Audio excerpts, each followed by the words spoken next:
Book of Heaven, Volume 28, November 24th, 1930.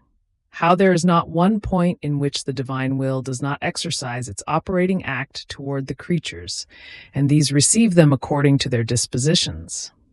Jesus speaks of chastisements.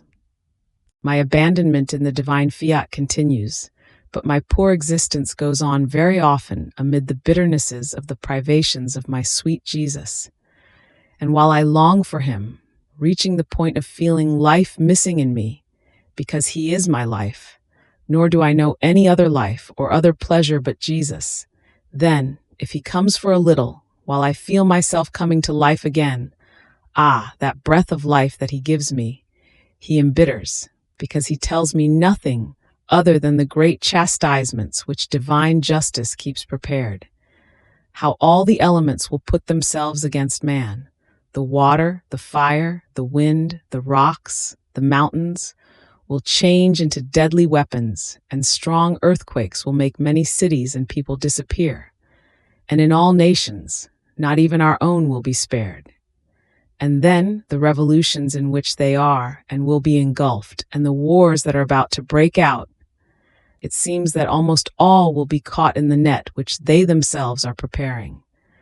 But he says this with such bitterness, and then he leaves me without my usual pains which he used to communicate to me. So while I was embittered, I continued my acts in the divine volition, and my sweet Jesus, making himself seen, told me, "My daughter, rise, come into my operating will. My will is immense, but in its immensity there is not one point in which it does not exercise special and distinct acts toward mankind. And even though my will is one is its immensity, one is its act.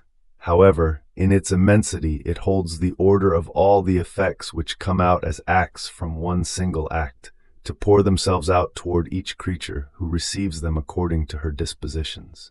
If she is disposed to loving me, she receives the effects of the love that my operating will is pouring. If disposed to being good, she receives the effects of its operating goodness. If disposed to becoming holy, she receives the effects of its sanctity.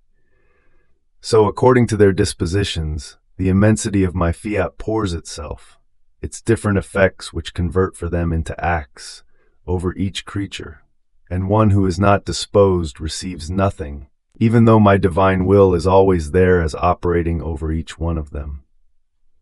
And since they do not want to receive the good it wants to give them, my justice converts these goods that the creature rejects into chastisements.